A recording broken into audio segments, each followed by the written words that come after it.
Well, there must be, like, information passed down through his memory, because Bulgus wouldn't fucking know about this. I guess maybe he would. He knew something back when his dad was looking at this stuff. Hey everybody, welcome back to the Stoneface Reactions. I'm Theta, and we are here with another episode of the Visions of Escaflowne. Of course, I come with notes and a board, so let's go ahead and hop into the board real quick. This is going to be a bit of a confusing one, because I think like my second note about the board indicates to a thing that I have future notes about, but we're probably going to jump into it here while we're on the board. Board changelog is that I added an image for Leon, which is a character that I've had on the board for a while, but haven't, any visual indication for. I changed the cat girl's green lines to Falcon to purple, because, they seem infatuated with him. I also gave them names, but I'm not exactly sure I gave the right ones the right names. But more importantly than that, let me scroll down here. I have made a family tree for Leon to make sure everything was kept track of, because oddly, we got almost into like an apothecary diary level of relations when it comes to Leon and his family tree, especially to how it actually makes most characters in the show related to one another, which is actually a pretty creepy thing now that we've, I'm just going to jump to my note about this while we have this on screen. Okay. Looking at the family tree, some odd things jump out to me now that it's in this context. We know from Alan's anger that Leon left home after he and his sister had already been born.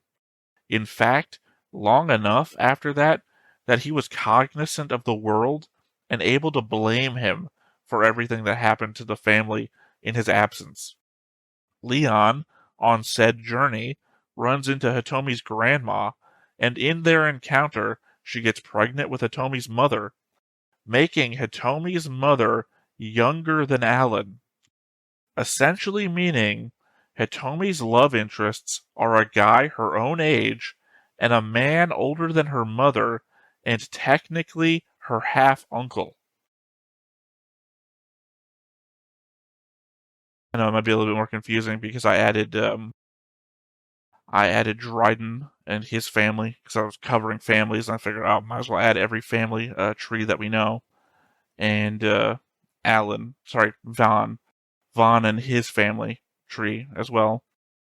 But you come up here, we got Leon, Alan's mom, who he's actually married to, and Hitomi's grandma, which I purple line because he's infatuated with her after he met her. Which then leads to Hitomi's mom, who met her dad, and not her dad, who met Hitomi's dad, and then had Hitomi and her little brother. But then, Leon and Alan's mom clearly also had Alan and Alan's sister. And then Alan goes on and meets Marlene later, purple line, same as Leon, because he's just like his fucking dad, who then have Prince Fried, right? Even though Marlene married to Mahad, who then, blue line here, connecting it to Prince Fried because he also believes Prince Fried is his son.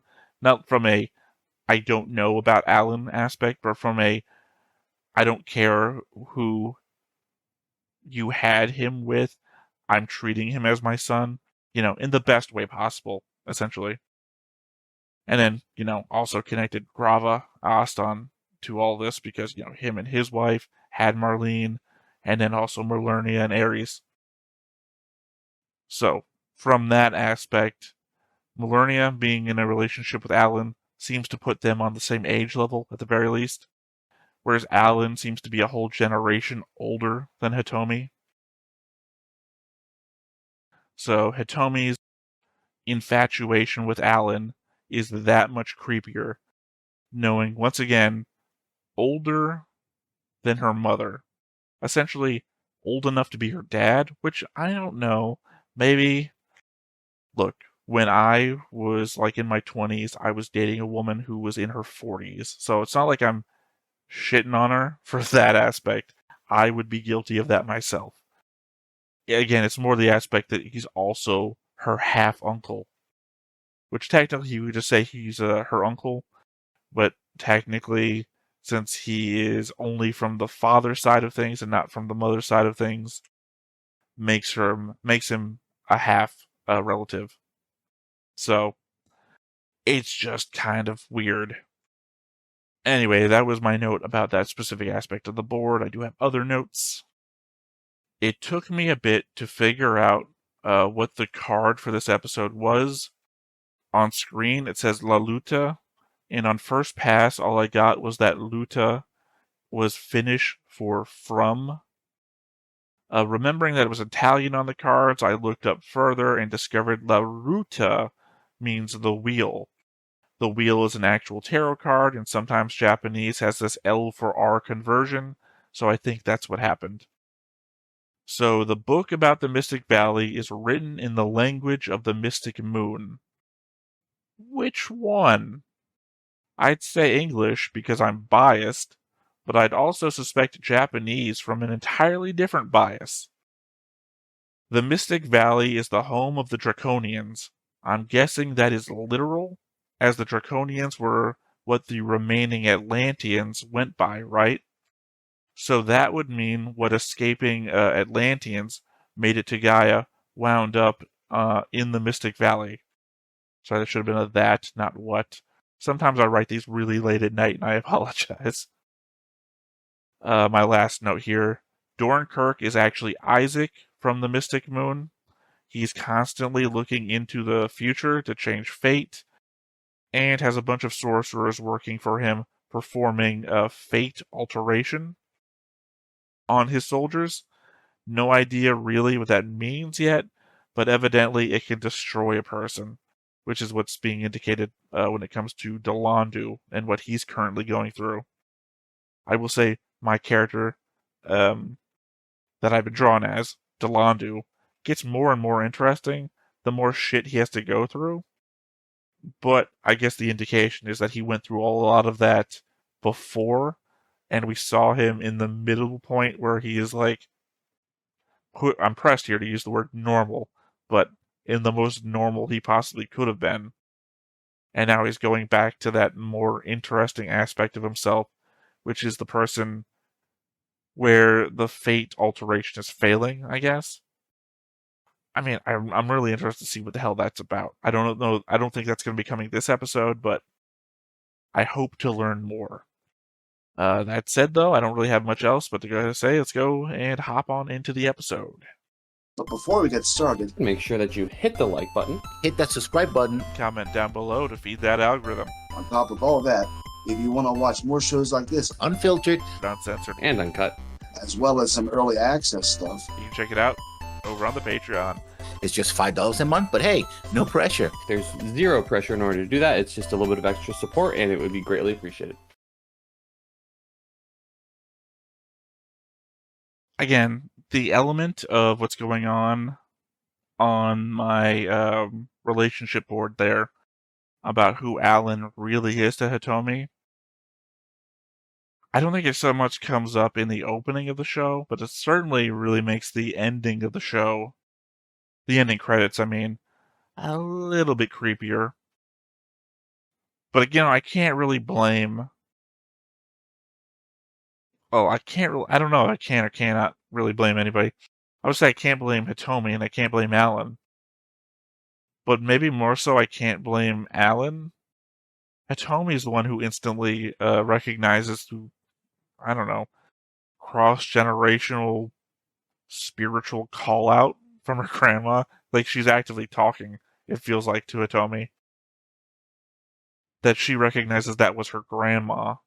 I don't know if Alan heard that or not when she's just like, my grandma, or whatever, she says. But it feels like Hitomi knows what's going on. Granted, I don't know, she does rush off to talk to Alan after he rushes out, but I guess there's also the element that Alan never really regards her in that way. I think the last time he referred to her as something like, you're a nice little girl, or something like that.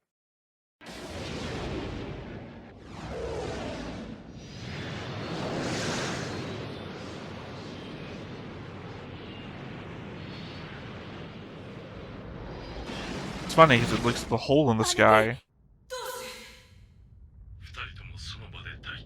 The hole in the sky looks like the same thing that the people that made the Escaflowne come down in.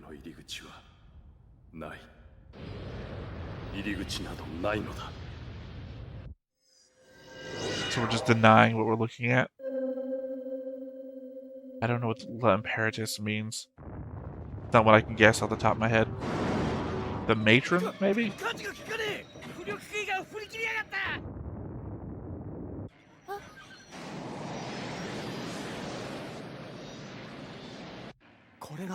Giant golden ring?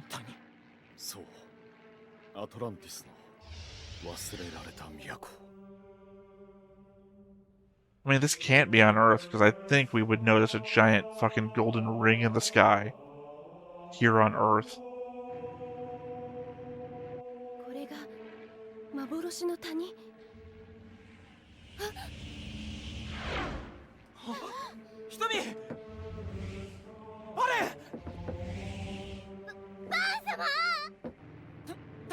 Why did Vaughn... Okay, never mind, he's Draconian. I'm guessing Alan got transported because he's... Yeah, that guy's bloodline, as is Satomi. But why would his bloodline get transported?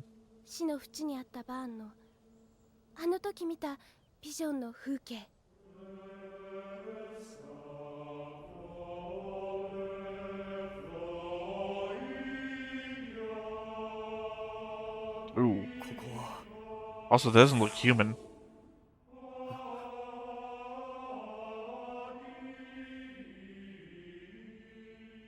Oh, are we doing that thing from, like, Nadia, The Secret of Blue Water, where there was, like, a ancient race that was also being fought against?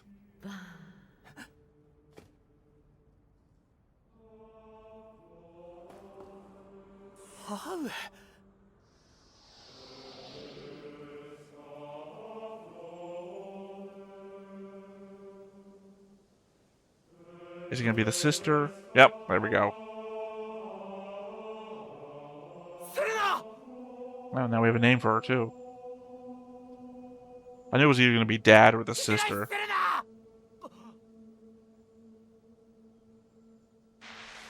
Oh, we finally get to get that encounter with Dad that Hitomi, like, mentioned, like, sub-episode 10.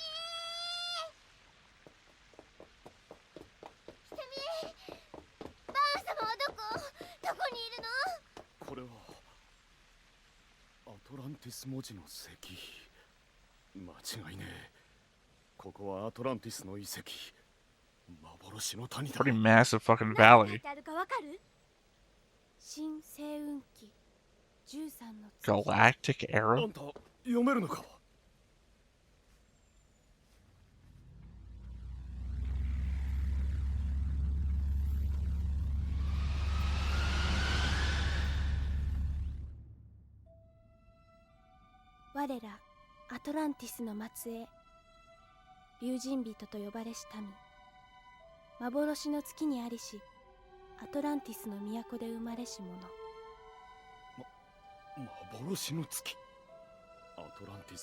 Capital of Earth?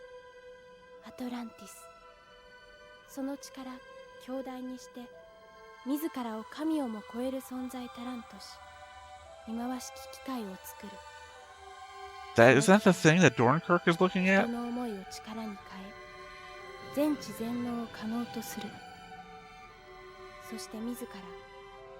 mean, if they made them omniscient and omnipotent, then they were gods. That's the definition of God.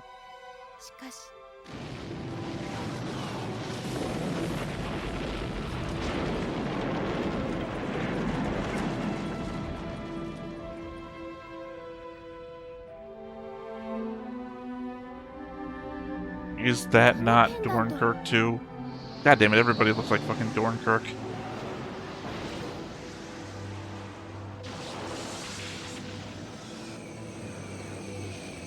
Oh, they created Gaia? Is that it? Yeah, there we go.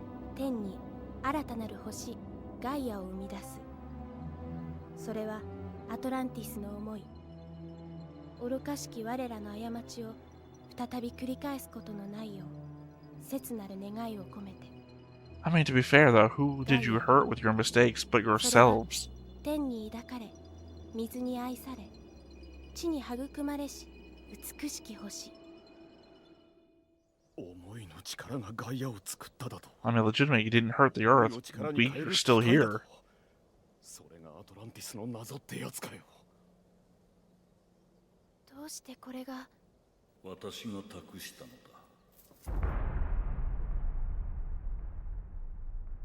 誰？父上。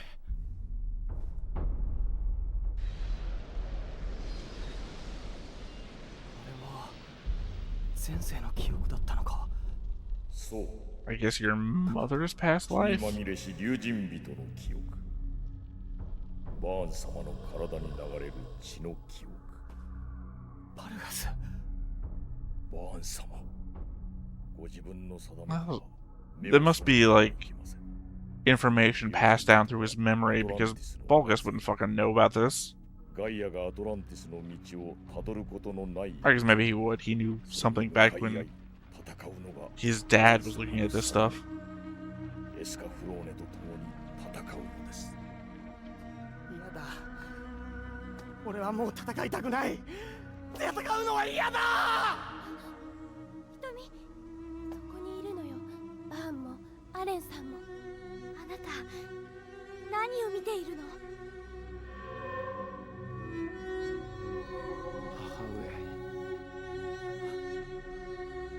I guess fair enough.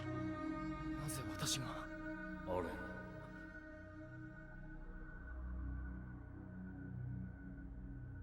父上アレンよく来てくれた私の思いは通じたようださて何から話そうか何を今さら話すことがある天空の騎士になったそうだな母さんも喜んだろう母さんはエンシアはどうして Okay, got a name for her now too. 母上は死んだあなたが旅に出ている間にそうかエンシアがなぜ泣く誰であれ愛する者を失えば涙を流すぞ嘘だ貴様は母上を愛してなどい I な mean, い it doesn't hurt that you cheated on her. アレンさん。 I mean, to his argument, it does hurt that you cheated on her, but it... やめろやめてくれ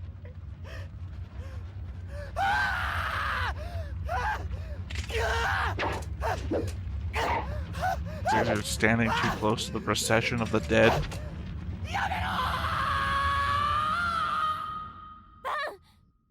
丈夫、瞳。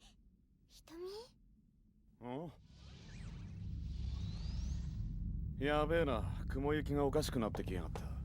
このままじゃ、ここから出られなくなっちまうんじゃねえか。ここはガイアであってガイアじゃないんだ。どうしようもねえ。瞳、なんとかならない Oh, okay. I thought that you were back on Earth. お願いです。バーンを、アレンさんを、私たちを。 I mean, I guess that makes sense. Like I said, there's no way we wouldn't have noticed this thing. 思いの力を使ってはいけません。あなたの思いは不安が源。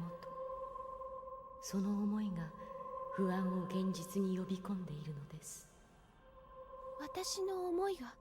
Oh, kind of like a Forbidden Planet situation. Your unintentional thoughts become real as well.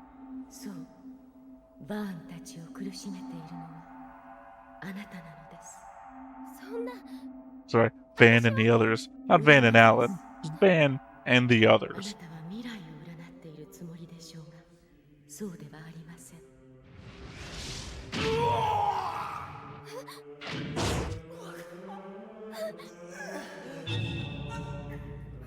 Oh, you're not predicting the future, you're making the future? 占いによって増幅されたあなたの不安な心がいくつもの未来の中から悲しい結 So it's your fault that Balgus is dead.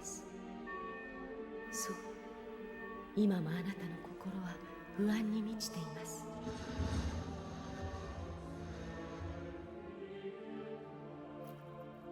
私のせいなの。私が悲しい未来を引き寄せてるの。私の思いが。 So I guess a truly centered person would be able to decide what futures that they get become real. 瞳、信じてあげて。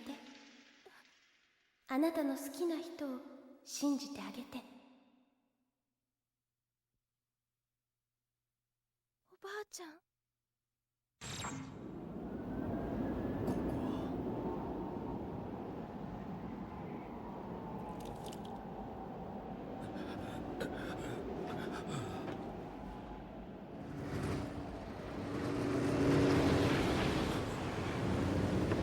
Isaac, I'm guessing? サイバーハゲ。幻の谷から出てきた私を追ってきた。 How would they exist at the same time? I guess I've just been wrong about all of that. アトランティス。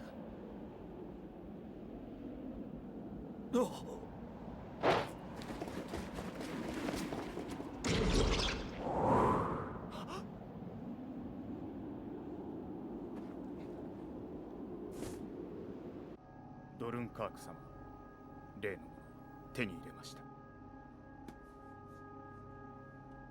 So I'm guessing Dornkirk was both Isaac and that lead Draconian? 家族を捨て命を捨ててまでも幻の谷の秘密を教えんというのか。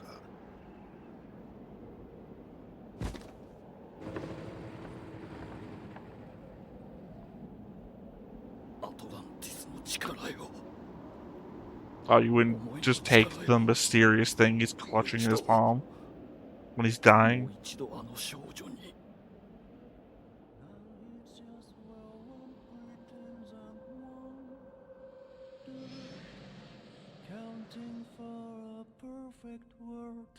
Okay, two things here. なぜだ。 One, don't summon people just to watch you die. That really fuck them あ up. の姿で。 Yeah, and two, do you never change your clothes, Grandma? そうか。アトランティスの謎とは、思いの力とはそうなのか。あの時の私の思いは間違ってはいなかった。君にこれを持っていてほしい。思いは叶う。遠く離れていても時を超え。 Okay, Interstellar. But also, if that was true, could you wish yourself not to die?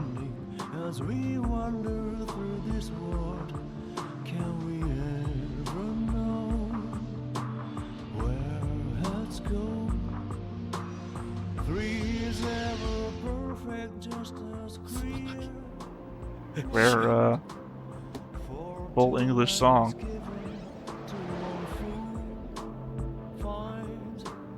Searching and pretending we'll never know. Can't we say hello? Do we still just look I guess that explains how the journal got back if he died out there. Yeah, and she died of heartbreak, essentially. そして父も母上のことを愛していた。なのになぜ？私は家のために結婚し、子を作り、自分を殺して生きようとした。しかし人は一つの運命の糸から逃れたくなるもの。あの少女に再び会った時、私は分かった。私はエンシアを愛していた。あれ、お前も。 This really just feels like the Full Metal Alchemist story of why I had to leave you behind. アトランティスの力、人の思いとは自分の思いさえ気づかない。エンシア、あれ、自分に素直であれ。思いを大事に。父上、父上。 Those are crazy on Gaia. You can just like skip out on the progression of death to wait and see if one of your future loved ones has something they want to talk to you about.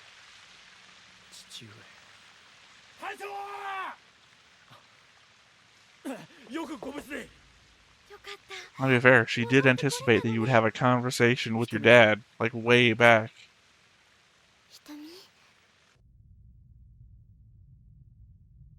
なんかやばいんじゃない？そうだね。試してみるかい？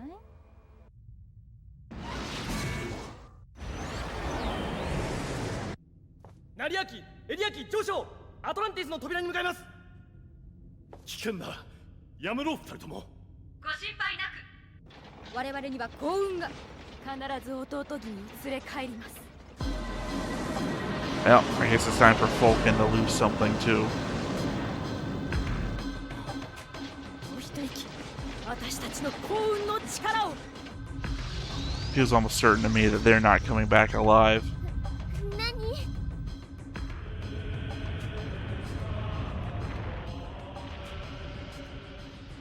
聞こえる。戦の音が。俺はもう戦いたくない。戦いたくない。Didn't expect Vaughn to be our PTSD character in the show. I guess technically Hitomi already suffered that a little bit. やったよ。本当についてるぜ。エスカフロールが。Yeah, I guess if the Escaflowne can follow the thoughts of its user, that the user doesn't actually need to be in it. エスカフローネが。バーン様。俺を呼び出したのはお前たち Oh, か。 I guess he isn't. Never mind. 今度は見逃してあげないよ。子猫に頼るのはなしだからね。戦いなされ。汚れたその手で戦の悲しみを断ち切るのです。バーン様。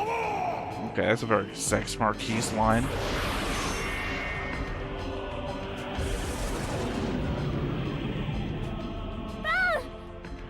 信じなさい。 I mean, he's essentially one of the main characters. 不安な心が Believe in him, don't believe in him. I'm pretty sure he's in command of this one その逆 successful. もできるはずでしょ。瞳、信じてあげて。おばあちゃん。 Also, you know, Vaughn's really the one. I guess technically Merle's there too. この前と感じ違う。エスカフローネの痛みは俺の痛み。戦いの痛み。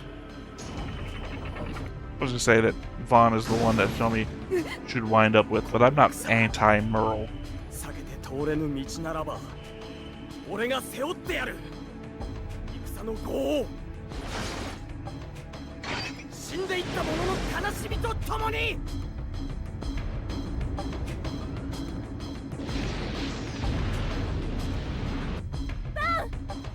何が起こっている。あれは。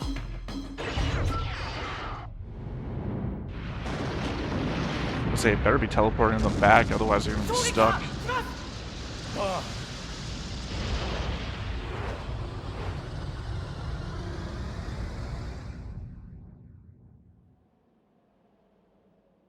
Yeah, okay. Teleports them back and destroyed. For good, I guess. バーン様。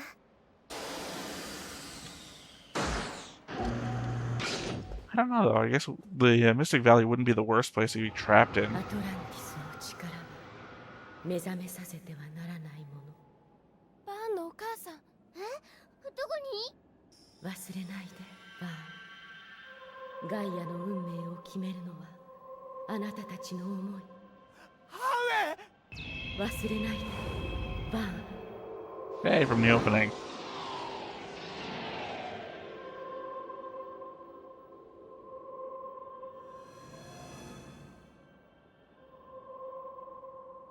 Is that a, you know, say new energy source? エスカフローネが。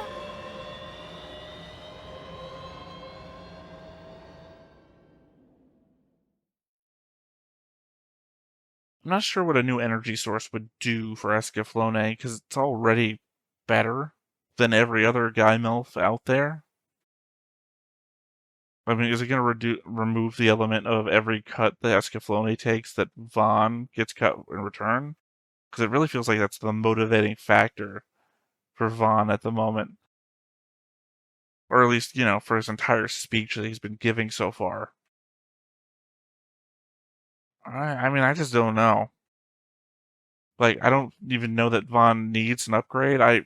There's an element that I really like about the characters being on par, or at least on parity with one another. Suddenly, when, like, the main characters become super strong, it's like, what is the threat of the villains anymore? Like, at that point, the villains have to make their endgame run, because otherwise time is running out for them. I don't know. It's my opinion of show narratives. Escaflowne.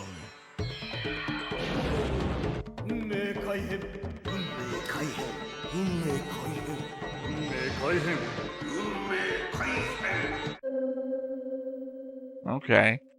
Maybe that's the thing. Altering fate. The idea that Hitomi can choose which fate happens, that maybe these sorcerers have some sort of ability to do that too, and they are actively picking the best fates for the missions that they want these soldiers to accomplish. I mean, that'd be a thing, I guess, if that's what's being implied. But yeah, I mean, it's a pretty cool episode. It feels very separated, maybe, from a lot of the previous episodes. Like, the more recent arc that we have been on feels pretty close to this, because we've been touching on that, like, supernatural element. Like, the show's filled with supernatural elements, don't get me wrong. But what I said before, about the show feeling like a Final Fantasy adventure or a D&D adventure, where we start off on, like, a really low level, like, here's your hometown, here's the events going on, and oh no, your hometown got wiped out.